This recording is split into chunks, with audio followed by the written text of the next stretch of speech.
Shalom Bapak Ibu Jemaat Philadelphia yang dikasihi Tuhan.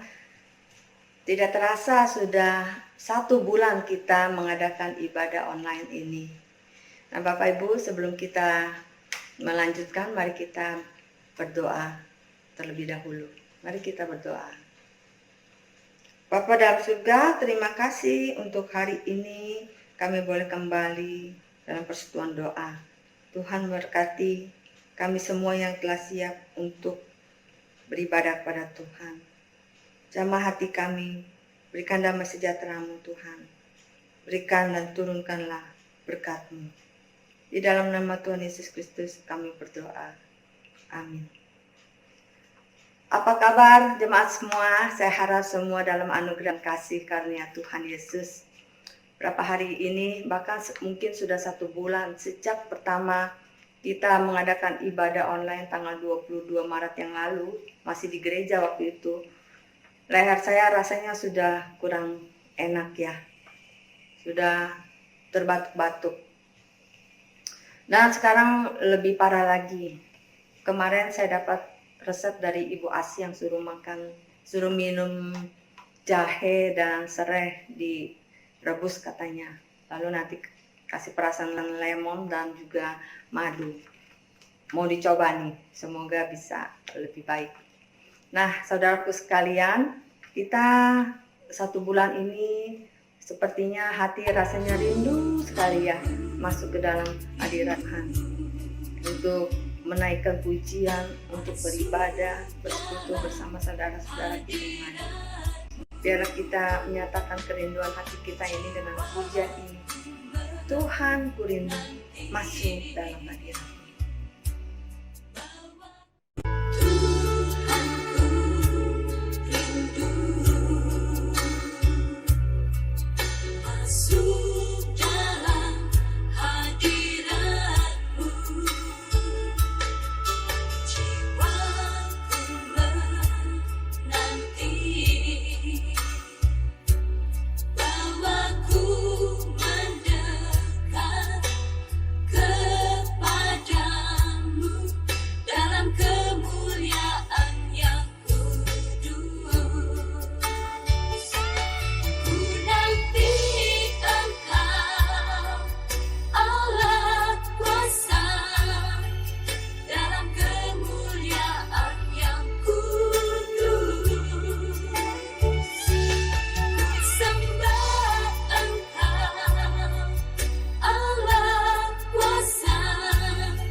Bapak Ibu sekalian, saudaraku, lagu yang sudah kita nyanyikan tadi mewakili isi hati kita, bahwa kita rindu masuk ke dalam hadirat Tuhan. Nah, saya juga rindu sekali sebenarnya untuk menyanyikan pujian di dalam kebaktian online kita. Saya minta maaf beberapa kali kita mengadakan rekaman ini, saya tidak bisa ikut nyanyi karena benar-benar suaranya parau sekali, tidak bisa ikut nyanyi.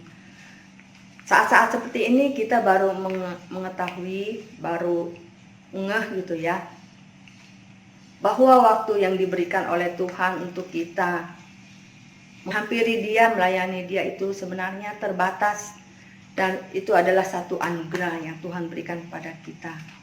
Apapun juga sekarang talenta kita, saudaraku sekalian, sepertinya tidak berarti. Yang dulu kita setiap minggu bermain musik mungkin, saat ini kita tidak bisa bermain musik di rumah Tuhan. Yang biasa pimpin WL, yang biasa singers, ataupun penyambut, ataupun yang masak untuk basar, semua talenta kita sudah tidak berarti. Oleh sebab itu, saudaraku sekalian, apa yang telah kita miliki saat ini, semuanya itu sebenarnya adalah dari Tuhan, dan boleh kita kembalikan kepada Dia. Mari Bapak Ibu sekalian, saya juga mau kita menaikkan doa, bersyukur untuk segala sesuatu yang Tuhan berikan pada kita. Mari sama-sama kita berdoa. Tuhan, terima kasih. Di saat seperti inilah kami merasakan bahwa Engkau begitu baik. Engkau memberikan kesempatan-kesempatan kepada kami, tetapi mungkin kami tidak menggunakannya, tidak menerimanya dengan baik, dengan penuh sukacita. Kadangkala ke hati kami merasa berat, menjadi satu beban di dalam hidup kami. Saat ini kami tahu Tuhan, itu semua adalah anugerah Tuhan. Kalau Engkau berikan pada kami kesempatan untuk melayani Tuhan. Terima kasih ya Bapa. Terima kasih untuk semua kebaikan Tuhan hari ini. Dan kami percaya Tuhan terus akan memberikan kebaikan pada kami untuk hari-hari selanjutnya. Di dalam nama Tuhan Yesus Kristus kami berdoa. Amin. Bapak Ibu jemaat Philadelphia yang dikasihi Tuhan, saat ini ketika saya merekam pelayanan ini, apakah Anda mendengar suara ribut? Ya itulah. Hari ini saya rekaman ini pagi hari. Tetapi Bapak Ibu, karena merekam pagi hari banyak suara gangguan. Mungkin nanti ada suara tukang gas dan sebagainya. Ini suara orang sedang memotong tetangga itu sedang renovasi rumah, sedang memotong ubin, ya berisik. Tapi terpaksa, sebab kalau malam-malam saya benar-benar tidak bisa tidur lagi, drop sampai suara habis. Itulah kesempatan yang Tuhan berikan kepada kita, yang tadi saya katakan tidak selamanya ada, kita gunakan untuk melayani Tuhan. Nah, mari kita lihat satu video. Saudara mungkin nanti akan surprise sekali, ada satu kiriman video dari sobat kita. Mari saksikan. Halo, apa kabar? Shalom. Shalom. Apa kabar Pak Ji, Bu Lydia, Pak Tubandi, Pak Frans, Pak Yafid, Pak Johansen, Bu Diana, Bu Turi, Bu Eli, Bu Mary, apa kabar semuanya? Apa kabar? Dan semua jemaat Philadelphia. Semoga baik-baik saja. Kita kangen sebenarnya untuk beribadah di GKI Philadelphia. Mungkin suatu saat nanti kita akan ibadah di sana. Amin. Nah, ini anak kami gendis. Abel yang dulu kecil sekarang udah gendut. Dan saya tambah hitam. Terima kasih. Kami mengucapkan selamat Paskah buat jemaat GKI Philadelphia. Tuhan Yesus memberkati. Dadah. Bagaimana Bapak Ibu video yang setelah kita saksikan? Kiriman dari keluarga Pak Tejo. Semua mendapatkan salam dari beliau ya. Mari kita saling memperhatikan, saling mendoakan satu dengan yang lain. Walaupun jauh di mata, tetapi dekat di hati. Ya. Mari kita lanjutkan kembali. Walaupun dalam keadaan sulit, kita tidak ragu untuk mengikuti Tuhan. Ya. Kita nyanyikan satu lagu ini. Tiada aku ragu lagi mengikutmu, Yesus.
Seperti lagu yang telah kita nyanyikan, walaupun banyak rintangan, tetapi kita tetap mau mengikut Tuhan. Saudaraku sekalian, mari kita juga menaikkan beberapa pokok doa yang ada di layar kaca ini. Saudara bisa perhatikan, saya akan memberikan waktu beberapa menit untuk kita naikkan doa bersama.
Bersyukurlah kepada Tuhan sebab Dia baik, bahwasanya untuk selama-lamanya kasih setianya. Mari saudara, kita mau menyanyikan lagu bahwa Allah kita berkuasa untuk melakukan segala perkara. Biarlah apa yang telah kita doakan ada di dalam kuasa Tuhan. Allah kuasa melakukan segala perkara.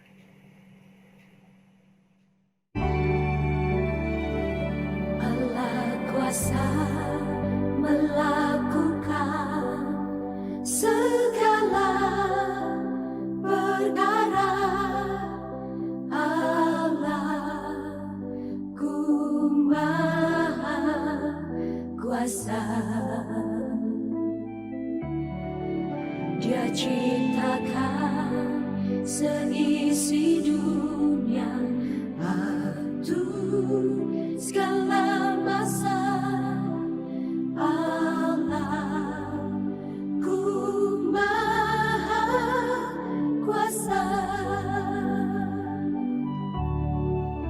Allah kuasa melakukan segala perkara.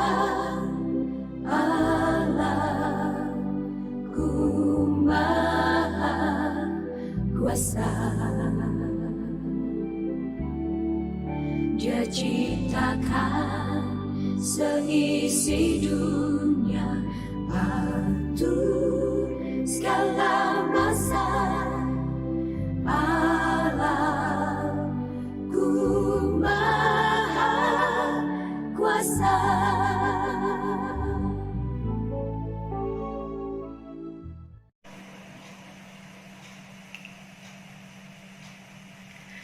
Kini tiba saatnya kita akan mendengarkan firman Tuhan. Mari kita siapkan hati kita, saudaraku sekalian, bahwa kita mempunyai satu nama yang indah, nama Yesus yang kita puja, yang kita cinta. Nama itulah kita berharap kepadanya. Itu nama yang indah, nama Yesus. Itu nama yang indah dari surga mulia, bimbang ragu diusirnya, hati susah dihiburnya. Nama Yesus yang indah, yang ku cinta. Itu nama yang indah, nama Yesus. Itu nama yang indah dari surga mulia, bimbang ragu diusirnya, hati susah dihiburnya. Nama Yesus yang indah, yang ku cinta. Nama Yesus yang indah, yang ku cinta.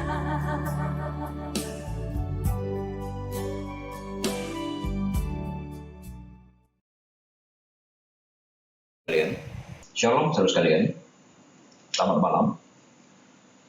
Bertahun-tahun setelah perang di Kamboja selesai, orang-orang masih tidak boleh berjalan di hutan-hutan dengan sembarangan. Sebab apabila mereka menginjak sesuatu, itu bisa berakibat sangat fatal. Karena pada waktu zaman perang, orang-orang dengan sengaja memasang begitu banyak ranjau yang sengaja dibuat untuk menghancurkan musuh. Saudara sekalian, di dalam kondisi seperti itu, tentu saja orang tidak boleh dengan sembarangan berjalan dengan seenaknya, sebab itu bisa berakibat sangat-sangat fatal.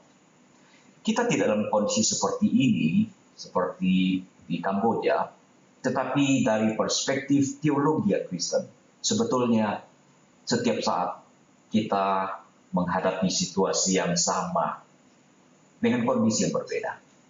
Ada ranjau-ranjau yang dipasang oleh kuasa kegelapan yang bisa saja membinasakan diri kita setiap saat. Kesadaran bahwa iblis adalah musuh kita yang mengancam nyawa kita, yang mengancam memisahkan kita dari Kristus, ada sesuatu yang baik dan positif, sehingga kita bisa terhindar dari jerat maut ini. Sayangnya banyak orang Kristen melupakan ini, mengabaikan ini, melalaikan akan hal ini, sehingga banyak orang tidak sadar iblis sedang mengancam hidupnya. Iblis betul-betul berusaha untuk menggagalkan pelayanan Yesus. Itu sudah kita renungkan pada minggu yang lampau. Begitu pula dengan para murid, saudara sekalian.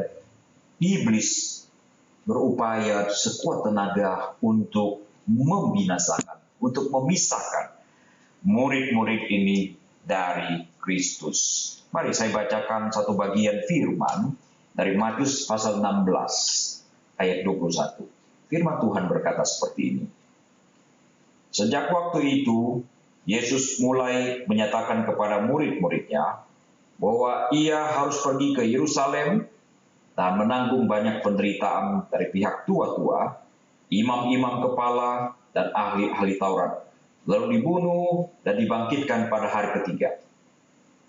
Tetapi Petrus menarik Yesus ke samping dan menegur dia. Katanya, Tuhan, kiranya Allah menjauhkan hal itu.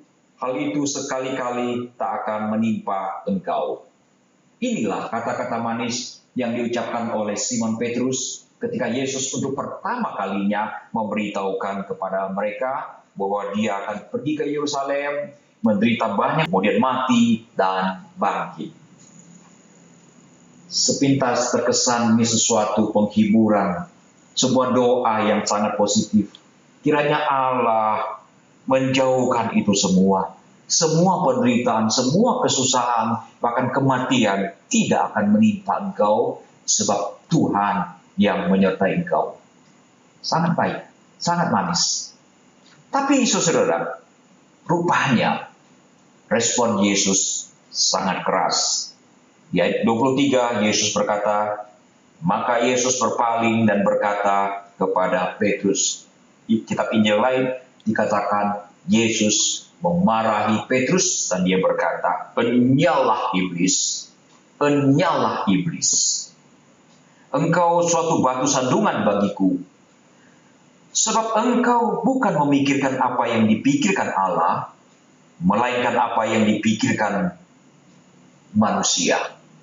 Jadi sesuatu yang nampaknya bagus, indah, seolah-olah sebuah doa yang positif, supaya Yesus terhindar dari mara petaka itu, justru dipandang sebagai suatu batu sandungan. Dan Yesus mengerti, justru di balik ucapan ini, ada iblis menunggang. Mereka sedang makan bersama, dan iblis telah membisikkan rencana dalam hati Yudas Iskariot, anak Simon, untuk mengkhianati dia. Sudah lihat?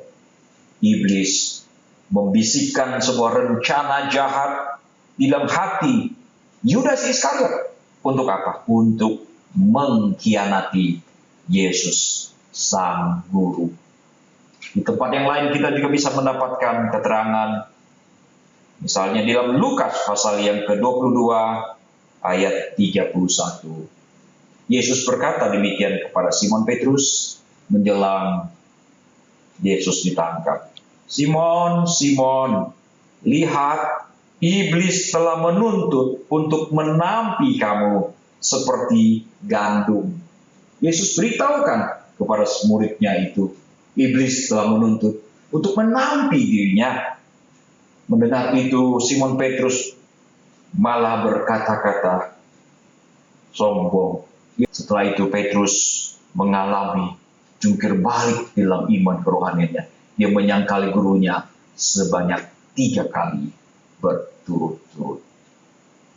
Saudara sekalian, inilah pengalaman murid-murid bersama dengan Yesus yang berulang kali diserang dan diserang oleh kuasa kegelapan.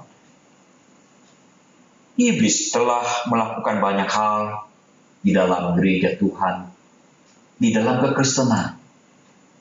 Kita bisa membaca di dalam banyak peristiwa, iblis nimbrung di dalamnya.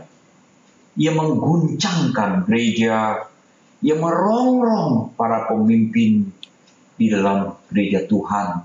Itu sebabnya dalam banyak gereja terjadi kekacauan, perpecahan, keributan, konflik yang tidak berkesudahan. Iblis juga menggunakan berbagai situasi politik, terutama di dalam negara-negara yang mempunyai pemimpin yang keras melakukan tindakan-tindakan represif untuk menekan dan menganiaya orang-orang Kristen. Begitu banyak orang Kristen teraniaya. Tentu di balik ini semua ada kuasa kegelapan yang berusaha untuk menunggangi para pemimpin lalim seperti itu. Hari Minggu saya juga telah menguraikan bahwa iblis bisa memakai begitu banyak teolog untuk mengajarkan ajaran-ajaran teologi yang sudah tidak seperti yang diajarkan oleh firman Tuhan lagi. Itu sebabnya zaman sekarang ini ada orang-orang yang tidak percaya bahwa Alkitab adalah firman Allah. Sebagian orang tidak mempercayai Yesus sebagaimana yang digambarkan oleh Alkitab. Ada orang Kristen tidak percaya Yesus lahir dari seorang perawan bernama Maria. Ada juga orang Kristen yang tidak percaya Yesus dibangkitkan dari antara orang mati secara fisikal. Iblis mengambil kesempatan untuk merontokkan iman orang-orang percaya. Di luar itu, iblis juga bekerja dengan cara yang heran. Dia menggunakan berbagai mujizat yang luar biasa, tapi yang palsu.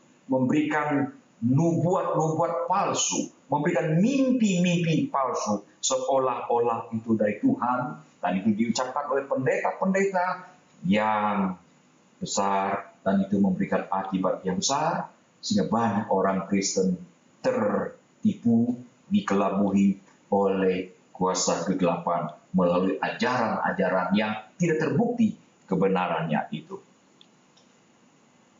Semoga di dalam sepanjang perjalanan iman kita, kita selalu waspada. Firman Tuhan juga mengingatkan kita, iblis ada seperti singa yang mengaum-ngaum, berjalan ke sana kemari, mencari kesempatan untuk memangsa barang siapa yang bisa ditelan olehnya. Tuhan Yesus memberkati saudara. Kini kita akan mengakhiri ibadah kita. Terima kasih untuk saudara sekalian yang telah mengikuti ibadah ini. Kiranya Tuhan memberkati dan menyertai selalu dimanapun saudara berada. Tetap sehat dan tetap semangat di dalam Tuhan. Shalom. Buatku hidup kasih